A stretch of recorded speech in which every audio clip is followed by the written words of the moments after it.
Dear brothers and sisters in Islam and humanity, Assal-mo-alaikum wa rahmatullahi wa barakatuh.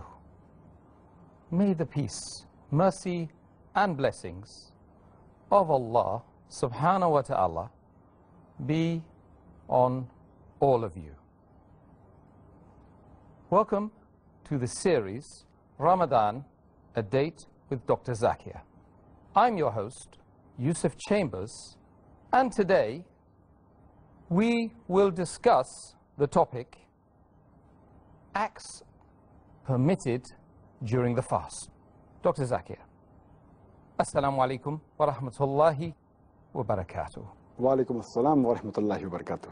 And how are you today? Alhamdulillah. Allah barik fi. MashaAllah. This topic leads to quite a lot of confusion amongst our community, especially from where I come from.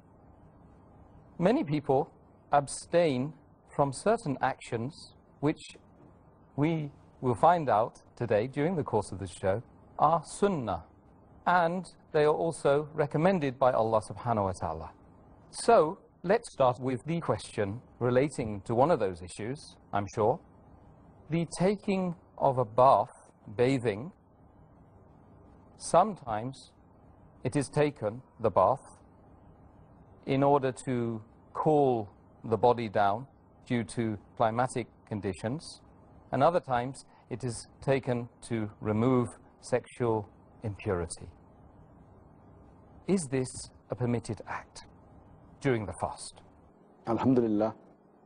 Wassalatu wassalam ala rasulillah wa ala alihi wa sahbihi ajmain. Amma ba'd. A'udhu billahi minash shaitanir rajim. Bismillahir rahmanir rahim. Rabbi shrah li sadri wa yassir li amri wahlul 'uqdatam min lisani yafqahu qawli. As far as bathing is concerned, that is ghusl, whether it's done for religious fard, if you are in the state of junub, that's sexual defilement, or whether it is done to clean your body, to remove the dirt or you're feeling sticky, or whether bathing is done because you're feeling thirsty or you're feeling hot, whatever reason it's done for, as long as the person does not swallow water, the fast does not get invalidated. So bathing is permissible while fasting, and there are several ahadith to show that it's permitted. It's mentioned in Sahih Bukhari, volume number 3, in the book of fasting, hadith number 1926, that Aisha, may Allah be pleased with her, she says that the Prophet, he got up from his sleep in a sexually defiled state, in the state of junub, while he was fasting, and he took a bath and he continued his fast. That means bathing was obligatory here, because he had intercourse with the wife, so it was compulsory, and he bathed. Further, if you read Sunan Abu Dawud, volume number 2, in the book of fasting, hadith number 2359, Hazrat Abu Bakr, may Allah be pleased with him, he says that he heard a man saying that when the Prophet had gone to Al-Arj, and while he was fasting, he poured water over his head, because he was thirsty or he was feeling excessively hot. So even when you feel thirsty or you feel hot, you're allowed to pour water over your head or have a bath in the state of fasting. Furthermore, it's mentioned in Sahih al-Bukhari, volume number 3, in the book of fasting, chapter number 25, Ibn Umar, may Allah be pleased with him, he soaked his garment in water and he wore it. In the same chapter, Sahih al-Bukhari, volume number 3, in the book of fasting, chapter number 25, it's mentioned that Anas, may Allah be pleased with him, he says he had a tub of water in which he used to sit while he used to fast. So all these hadiths show us that taking ghusl, pouring water over your head, whether it be for religious purpose, whether it's fard, whether it's optional mubah, whether you're feeling excessively hot, whether you're feeling dirty, whether you're feeling thirsty, in the state of fasting, all these are permissible as long as you do not swallow water while having a bath. In the UK, Ramadan is about to enter the period of summer, And I know later on we'll be answering questions about Ramadan entering summer. The next question relates to a person that is swallowing his or her own saliva during the fast. Is this a permitted act? As far as swallowing the saliva is concerned, it is a normal act. It's a natural act. And today science tells us that there are several liters of saliva being secreted by the salivary gland every day. And it is normal, it's natural that the saliva, a human being gulps it down, he swallows it, and this can't be avoided. And Allah says in the Quran, in Surah Baqarah, chapter number 2, verse number 185, when it tells you that you should fast for the full month of Ramadan, and those who are ill on a journey, they can make up the period later on. Then it says, Allah subhanahu wa ta'ala wants to make it easy for you and does not want to put you in a difficulty. Allah says in Surah Hajj, chapter number 22, verse number 78, Allah subhanahu wa ta'ala does not want to give you hardship in your deen, in your religion. So, but natural, sin swallowing saliva is a normal act. And I know that some people keep on frequently spitting out, and I have some of my friends who do that thinking it's haram to swallow, and they keep on spitting. And imagine if you have to do it the full day, you cannot even offer your salah properly. Because when you offer salah, it takes a few minutes, and in few minutes also saliva gets gathered. So will you be concentrating on spitting the saliva out, or on Allah subhanahu wa ta'ala? If you're reading the Quran, you'll have to keep on spitting outside, always. And I know some people who always keep maybe a container, always spitting out, not knowing the ruling. So if a person swallows the saliva, normal saliva which comes in the mouth, it cannot be avoided at all. Same way a person, when he breathes the dust, which a person goes to a city which is polluted, and there's dust particles, and you breathe that, and some of it goes in your lungs, or it goes. So it's all this is permissible, because this is a normal day-to-day act, and these do not violate your fast at all. What about cleaning the mouth and the nose with water whilst one feels just like refreshing the mouth, or in the middle of wudu? Is this a permitted act? As far as putting water in the mouth, or gargling the mouth with water, or putting water in the nose, whether a person is feeling hot, or whether while doing wudu, it is permissible.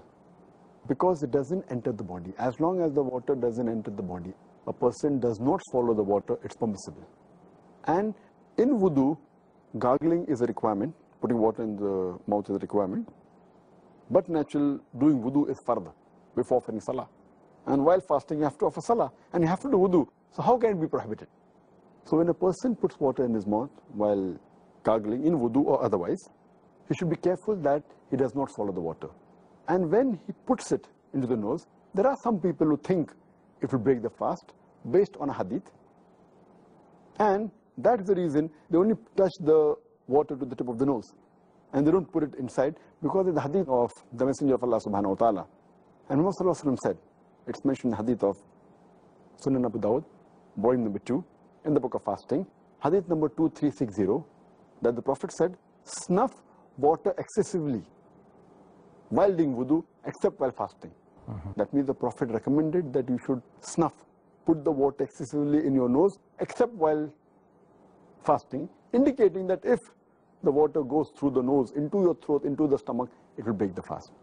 That doesn't mean putting water in the nose is prohibited.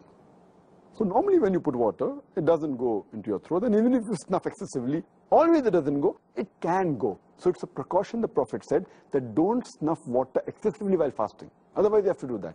So this hadith also proves that putting water in the nose, it is permitted, but you have to be careful. You should not snuff excessively so that it goes into the throat. Otherwise the water goes into the throat and the stomach, either via the mouth or the nose, it will break the fast. But unintentionally, while doing wudu or while gargling, if the water does enter, inshallah, Allah will not hold you responsible, because it's done unintentionally. Okay, so it all goes back to the issue of intention. That's right. Pleasing Allah, seeking the face of Allah subhanahu wa ta'ala. Now, I'm aware in the previous series, we've covered the next couple of questions. However, this topic wouldn't be complete without some answers to the following questions.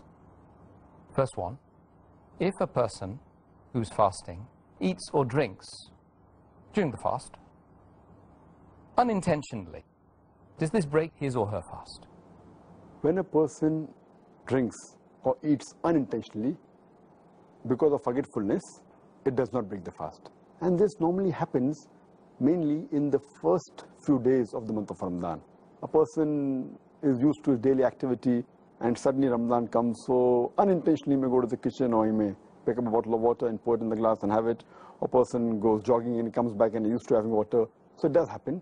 So based on the hadith of Muhammad Sallallahu Alaihi Wasallam, which is mentioned in Sahih Bukhari, volume number 3, in the book of fasting, hadith number 1933, the beloved Prophet Muhammad Sallallahu Alaihi Wasallam said that anyone who eats or drinks unintentionally, he has to complete the fast in the day.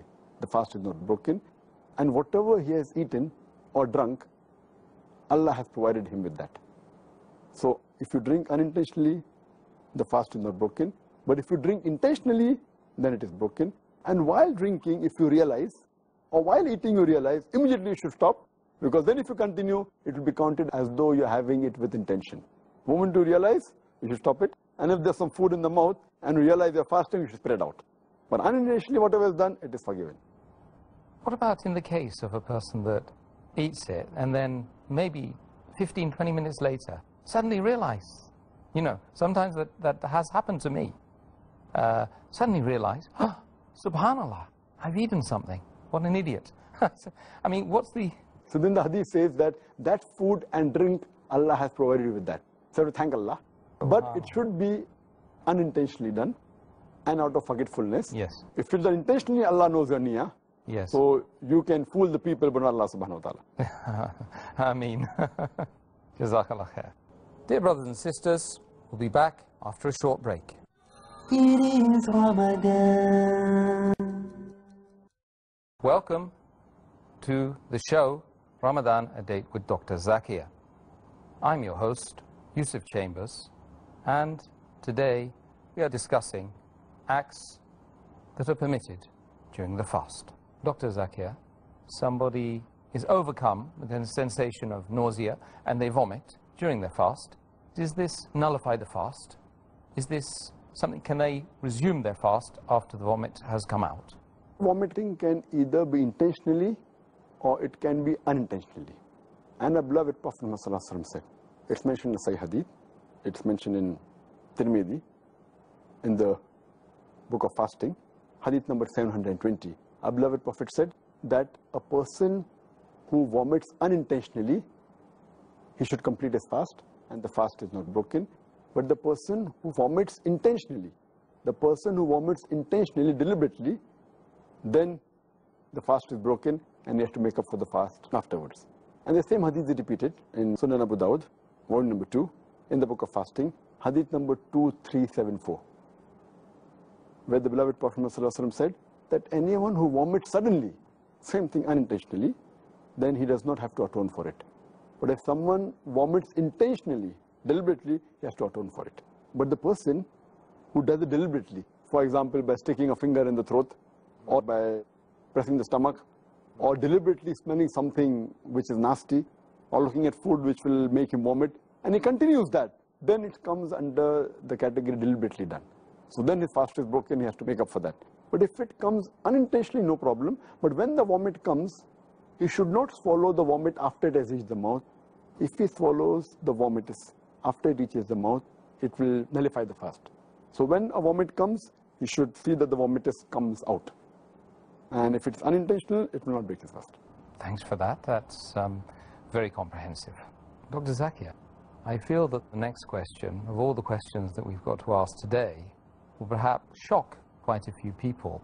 The issue of a man and his wife, perhaps sitting on a sofa or some other place of comfort, and the husband delivers a kiss on the wife's face, let's say, or the lips of the wife. Is this an action which nullifies the fast or is permitted? While fasting, if a husband kisses the wife, or hugs the wife, or shows his love for the wife by kissing on the cheek, or the lip, or the hand, or hugs, or embraces, all these things are permissible as long as it does not encourage him to go into an act which is haram for fasting. And this is very well stated in the hadith of Muhammad sallallahu alaihi wasallam. It's mentioned in Sahih Bukhari, volume number 3, in the book of fasting, hadith number 1927, that Aisha, may Allah be pleased with her, she says that the Prophet used to kiss and embrace his wives while fasting. But he was the best amongst you to control himself. That means the Prophet had the power to control. Similarly, it's mentioned in Sunan Abu Dawud, volume number 2, hadith number 2379, that Umar, may Allah be pleased with him, once, while fasting, kisses his wife. Immediately, he feels sorry and he goes to the Prophet. And he says that, "Oh Prophet, I have sinned. I have sinned against you and Allah." So the Prophet says, "What have you done?" He says that while fasting, I have kissed my wife. So the Prophet asks him that when you gargle or rinse your mouth while doing wudu, does your fast break?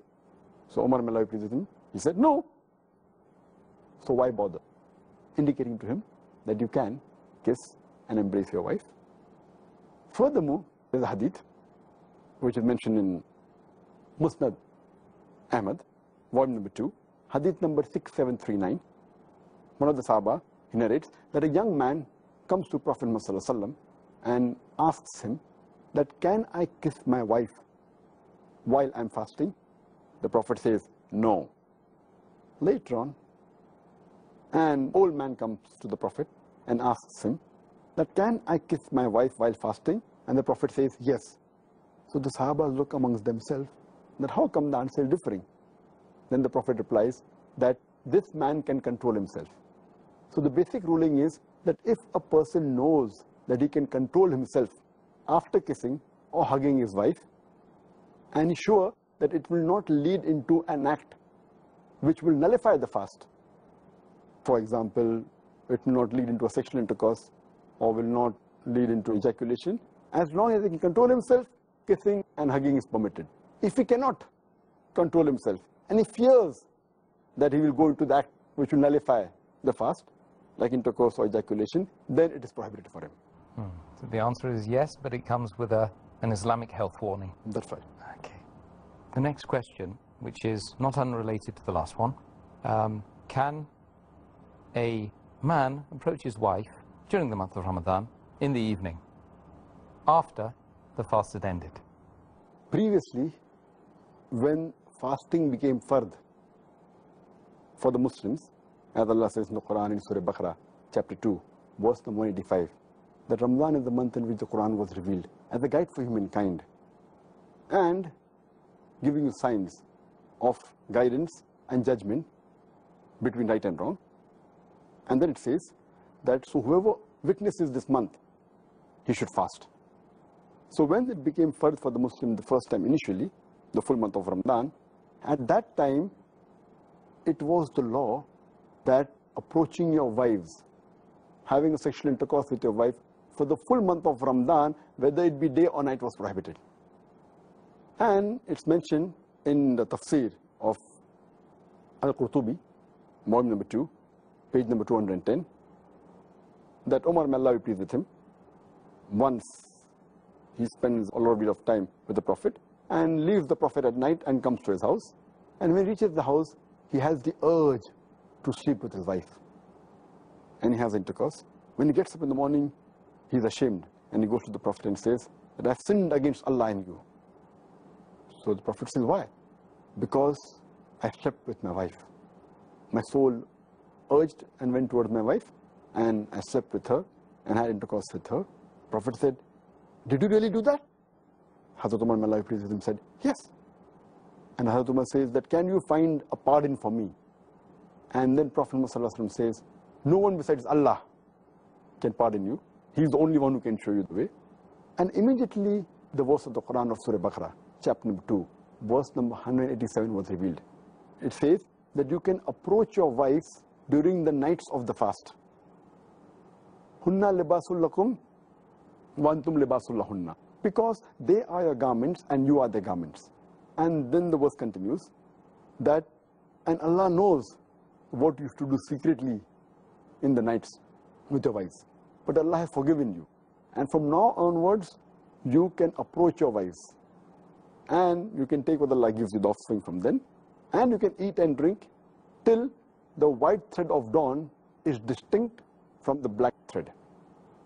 And then you can fast until sunset, until night falls. So when this verse was revealed, Surah Baqarah chapter 2 verse number 187, then it became lawful for the Muslims to approach their wives during the nights of the fast. So now, as far the present rule is, that you cannot approach your wives, have a sexual intercourse with them during the day, right from the break of dawn, from the time of Fajr Salah up to sunset. But immediately after sunset, up to just before the break of dawn, your Fajr Salah, you can approach your wife and it's lawful and you can have a relationship with them. Wonderful. Well, that was a reiteration as well, because of course we covered that during the history of fasting. Right.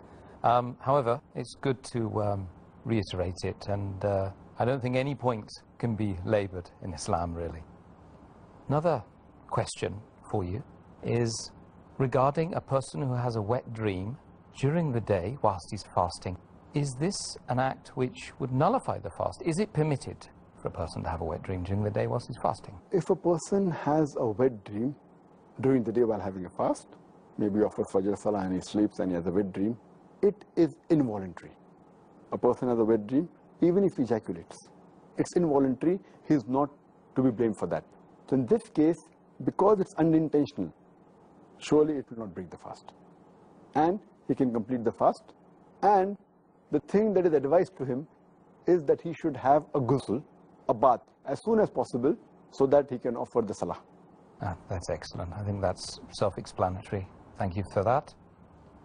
Another question, very much related to the last one, I feel. Is a person allowed to be in a state of sexual impurity whilst they're fasting? As far as the question that can a person be in a state of sexual impurity, that depends if, as long as it does not do any haram act during the fast. For example, it's mentioned in the hadith of Muhammad Sallallahu Alaihi Wasallam in Sahih Muslim, volume number 2, hadith number 2453. It's mentioned that Salma, may Allah be pleased with her, was the wife of the Prophet. She says that the Prophet got up from his sleep in a state of sexual defilement, state of sexual impurity, while he was fasting, and he had a bath and he continued his fast.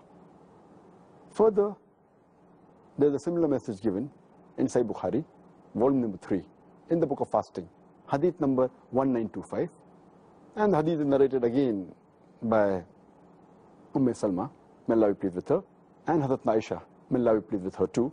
Both are the wives of the Prophet. And they said that the Prophet used to get up in the morning in a state of sexual defilement because he had intercourse with the wife, not because of a sexual dream. And he used to have a bath. And he never used to compensate the fast later on. This proves that being in the state of junub, sexual defilement or sexual impurity, does not nullify the fast. Even if a person has a wet dream in between, his fast is valid. The only point to be noted is that the person should have a bath as soon as possible. If he gets up in the morning after dawn breaks, and if he is in a state of sexual impurity, he should have a bath immediately so that he can offer the Salah of Fajr. Or if he sleeps after Fajr Salah and has a wet dream and then becomes sexually impure, so he should have a bath at least before the Zuhr Salah so that he can offer the Zuhr Salah after having a ghusl.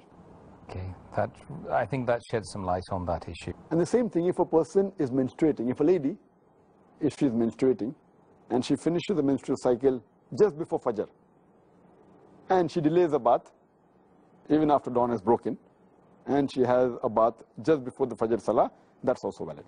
Excellent. Okay, both sexes have been covered in that one. Dear brothers and sisters, we'll be back after a short break. It is Ramadan.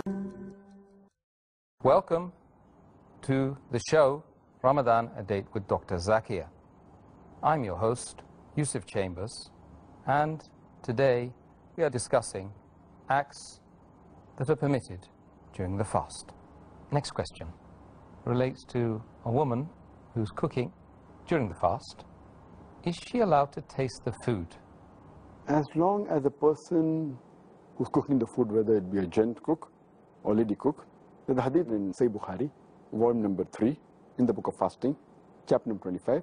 It says, Ibn Abbas, he narrated, that tasting food from the pots or meals, it does not break the fast. This is a mu'allaq hadith of Bukhari, but it is connected along with Sayyid ibn Shaybah and Bayhaqi, and the chain goes on. It makes it sahih. And it says that Ibn Abbas, may Allah be pleased with him, he says that tasting vinegar and food while fasting. So all these hadith prove that while fasting a person can taste food, but you have to be careful. The food should not enter your throat, you should not swallow the food. And that is the reason the scholars say that if it's required, you should do it. Otherwise not. For example, Imam Ahmad ibn Hanbal, he says that tasting food is makruh, unless it's a necessity. Same with Shaykh ibn Taymiyyah. He says that it is makruh unless it's a necessity. And while it's a necessity, if a woman is cooking food, she has to place the food on the tip of the tongue, so that she realizes whether the food is sweet or salty, and then she should spit it out. She should not swallow it. So that will not break her fast. Or if a mother wants to give food to the baby, and the only way she can give is by chewing it. So she is permitted to chew the food and then give it to the baby.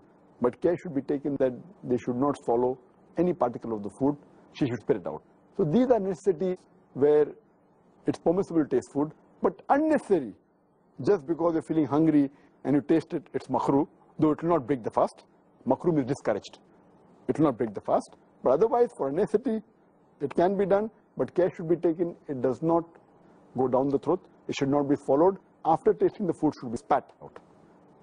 Okay, I'm glad that you corrected me in a way and said we're not gender specific, because of course we know that men do cook and they should be encouraged to do so as well. Dr. Zakir, relating to the application of al-kuhl or black eyeliner, as we know it is sunnah, it is a sunnah of the Prophet Muhammad sallallahu alaihi wasallam. May Allah bless him. Is it something which is permitted during the fast? As far as putting alcohol, in our country, India, it's called a surma, or black eyeliner, it's sunnah of the Prophet.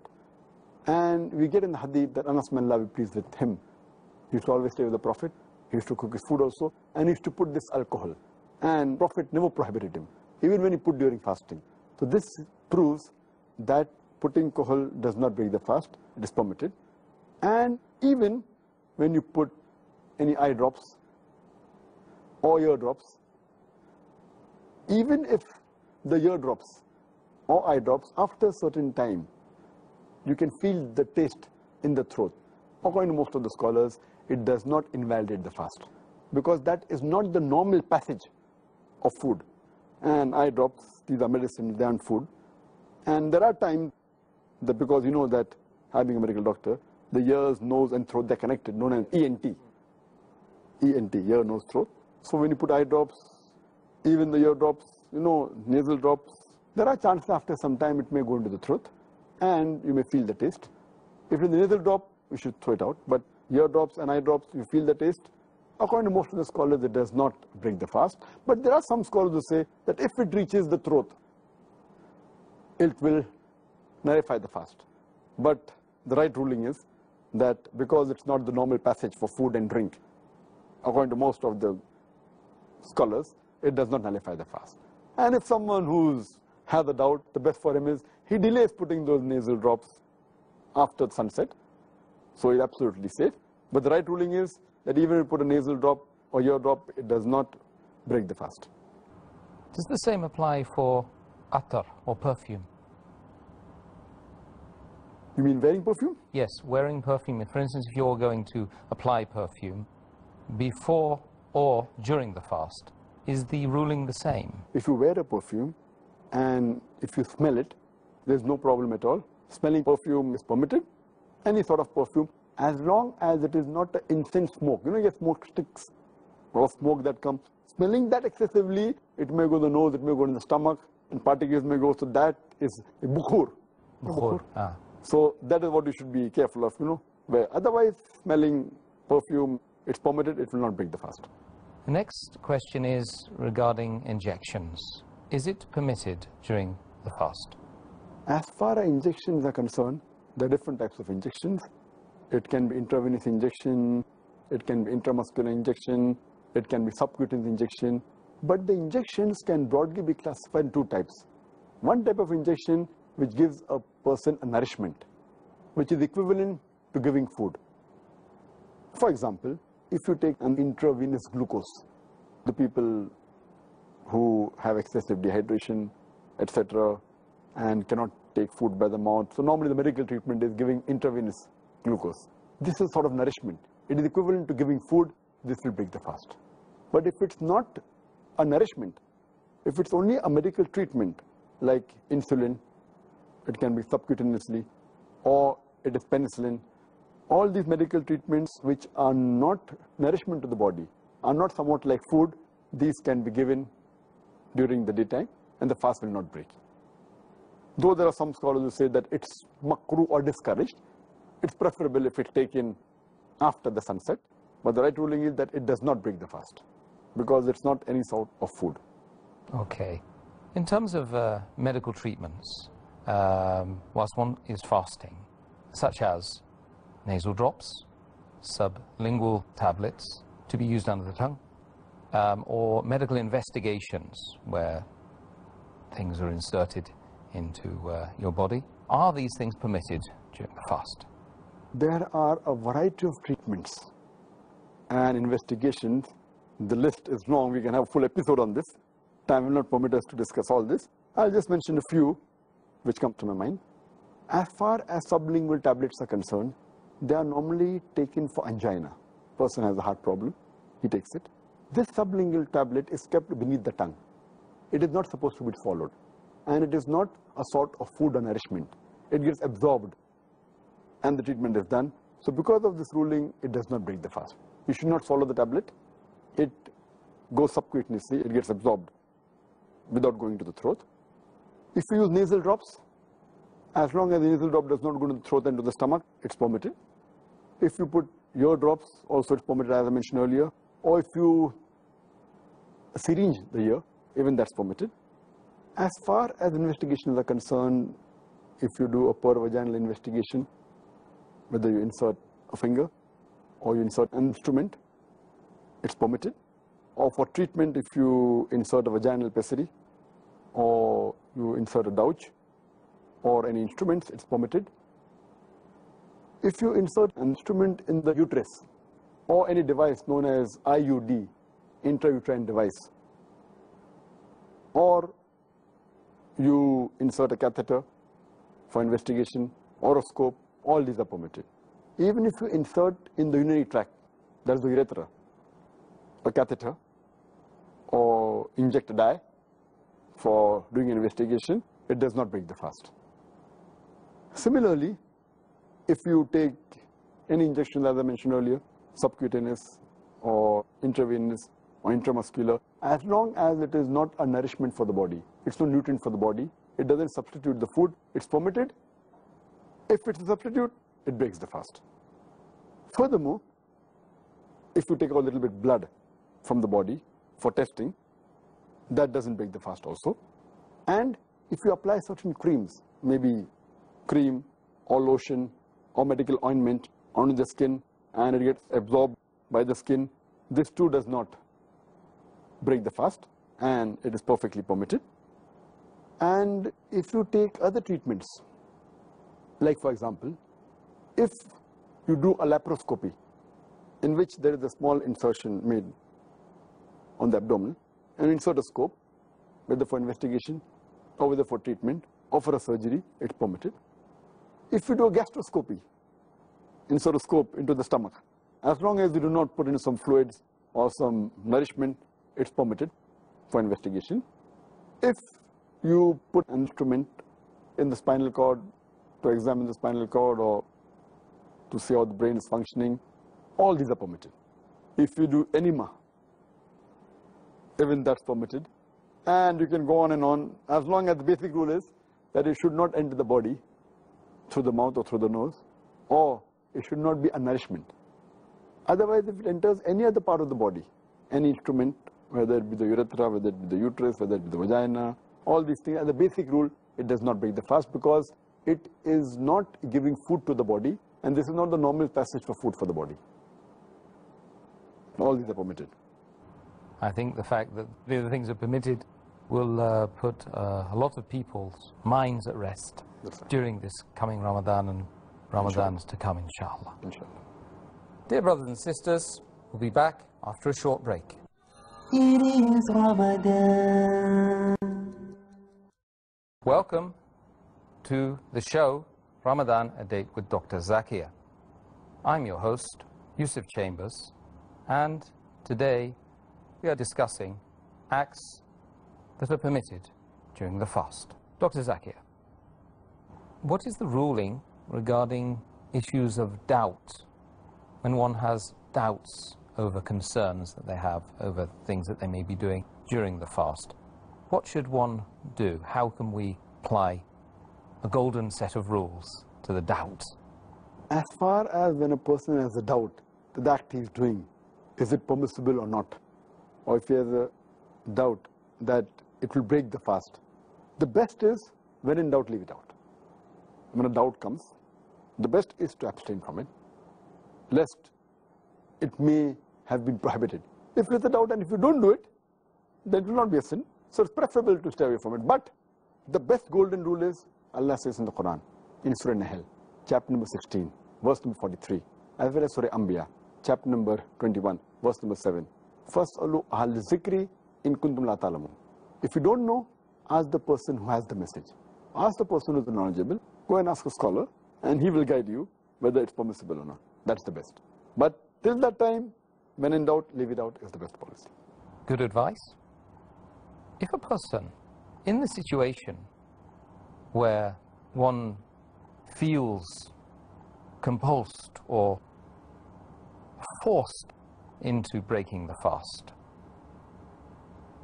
or when one breaks it out of ignorance of a ruling, is it permissible that this person should be breaking their fast in such conditions? As a rule, whether the fast breaks or not, or is it permissible, if someone is forced to break it out of ignorance, out of mistake, Allah says in the Quran, in Surah Nahl, chapter number 16, verse number 106, that after you have believed, and then if you go to unbelief, unless it is out of compulsion. That means, even if you do shirk out of compulsion, as long as in your heart there is taqwa, fear of Allah, then it's permissible. So if someone forces you something which is not allowed and it breaks the fast, then you're not responsible for that. As far as the general ruling is concerned, our beloved Prophet Muhammad Sallallahu Alaihi Wasallam, he said, it's mentioned in Ibn Majah, volume number 3, hadith number 2043, as well as 2045, he said that Allah subhanahu wa ta'ala has excused my ummah from mistakes, from forgetfulness, and from that which is forced on them. So besides force, even if it's a mistake, or if it is due to forgetfulness, Allah excuses that. And that's mentioned in the Quran, in Surah Ahzab, chapter number 33, verse number 5, that if you do it out of mistake and don't intend doing it, then Allah will forgive you. And Allah also mentioned in Surah Baqarah, chapter number 2, verse number 286, where we pray to Allah subhanahu wa ta'ala, our Lord, please do not hold us responsible for our mistakes and forgetfulness. So basically, the things that break the fast, whether it be eating, drinking, intercourse, etc., all this, there are 4 criteria to be looked into. If it's done by force, under compulsion, then you're not responsible. If someone forces something on you, you aren't responsible. Allah will hold you responsible. Number 2, if it is done out of mistake. For example, a person, he has suhoor, and he thinks yet dawn hasn't come, and he continues eating. It's a mistake. The moment he realizes, he stops eating. So that's a mistake which Allah will forgive. Or someone does something out of forgetfulness, like a person eats or drinks water while fasting unintentionally, out of forgetfulness, then Allah forgives you and the fast is valid. And the fourth thing is that if he does out of ignorance because he was not aware of it. For example, if a person doesn't know that vomiting deliberately, vomiting intentionally breaks the fast, and because he has uneasiness and he puts a finger in his throat and vomits out, then it is out of ignorance of the ruling. Even that Allah will forgive, inshallah. So these four categories, because Allah subhanahu wa ta'ala does not want to overburden us, and our Prophet said that if these are the case out of ignorance, out of mistake, or forgetfulness, if someone has a compulsion, all these things, inshallah, Allah will forgive you. And that's the mercy of Allah subhanahu wa ta'ala. Indeed, Dr. Zakir, it's clear to me, and I'm sure it's clear to the viewers, that Allah's mercy overcomes His wrath. Allahu Akbar. Subhanallah. Well, we've come to the end of the interview stage. Now, I'd like to turn to our viewers' questions Inshallah. on the topic. Inshallah. So, without further ado, I have a question from one of the viewers. If a person is suffering from asthma, can he or she utilize using treatments like oxygen vaporizers and other oral tablets? As far as a person who's taking treatment for asthma, there are different types of treatment taken for a person suffering from asthma. It can be puffers, it can be oxygen, it can be vaporizers, it can be tablets and capsules. In short, when a person uses a puffer, the gas goes by force into the lungs, expands the lung. And in no way does it break the fast because it's mere gas going into the lungs. It's not a food, it doesn't go into the stomach, and it's only gas, so it does not break the fast if a person uses a puffer. As far as oxygen is concerned, that too, it's inhaled, goes in the lungs, comes out. So oxygen per se also does not break the fast, does not invalidate the fast. But as far as vaporizers are concerned, vaporizers can be of different types, can be in form of liquid, can be gaseous, can form of particles. And this medicine is put in a container, and once the button is pressed, the pressure which comes, and by pressure it enters into the lungs, and it may be through a nozzle, can be through a mask, but when it enters the lungs, there are high chances that there are particles which may even go into the stomach. So that's the reason most of the scholars say that vaporizers as a treatment for asthma, it will break the fast. As far as capsules are concerned, the capsules, they contain the medicine in the form of a powder. It has a covering. Once you put in the container, and when the pressure is released, it comes out by force. But this too can enter the stomach, the particles. So even using these capsules as a treatment of asthma, it will surely break the fast. So only two things which are permitted as far as the person suffering from the disease of asthma is puffers and oxygen. This will not break the fast. Another question from one of our viewers. Is it permissible to use toothpaste whilst fasting? As far as using toothpaste is concerned, most of the scholars say that using toothpaste is permissible, including Sheikh bin Baz. May Allah have mercy on him. He says that using toothpaste along with toothbrush is like using siwak. And the Prophet has never prohibited using siwak. It's perfectly all right. It doesn't break the fast. But it will be careful that you should not swallow any of it. So swallowing any part of the toothpaste is forbidden. That the reason some scholars say it's makruh, thinking, oh, if someone has toothpaste that has a strong taste and someone will swallow. So that is the reason some say it's discouraged. But the right ruling is that as long as you're careful that you don't swallow any part of it, you can use a toothpaste and a toothbrush. It does not nullify your fast. Okay, excellent. Next question from the viewers.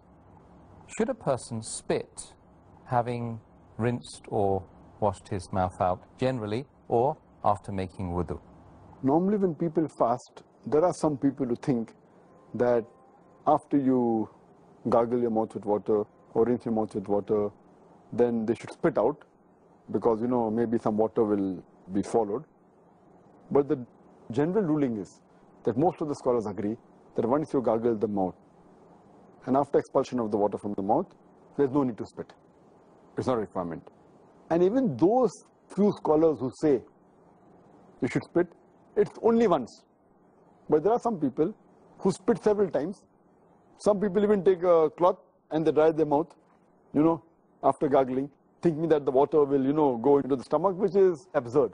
Because normally when we see and we read the seerah of the Prophet and the lifestyle of the Sahabas, many a times when they drank water just before Fajr, before beginning the fast, when they heard the Fajr Azan, they stopped drinking. But we have never heard of any Sahaba spitting out after drinking water. If you have to spit while gargling, the people when they have water just before starting the fast, at the end of the Zuhr, when they heard the Azan, surely some hadith would have said that the Sahaba, they spat, so that the water doesn't go into, which is not seen. And while doing wudu, when you gargle the mouth, rinse the mouth, and you expel the water, that's it. Even if you have to spit, maximum, I think once is sufficient. You can't go beyond that, spitting several times and, taking a cloth and drying your mouth. Everything else that remains can be counted as part of the saliva. There's no problem at all. You can't make life difficult for you. It's good to know that, actually. It would make life very difficult when one was fasting if we had to do that. Thank you very much, Dr. Zakir. Indeed, Dr. Zakir Naik, we have reached the end of the show, and I must say that I am surprised at the number of acts which are permitted. It's often the case that you feel when you're mixing with the brothers and sisters, Islam is all about no, no, no. It's actually about yes, yes, yes. Alhamdulillah. I'm so glad. Only a few knows. A few no-nos. But alhamdulillah, it's been enlightening and very enjoyable as well. I must say, brothers and sisters, I'm sure that you will agree with me. And I request you, once again, to encourage your friends, even if they are brothers and sisters in humanity as opposed to in Islam, to join us tomorrow at the same time when we will be discussing acts recommended and discouraged whilst fasting.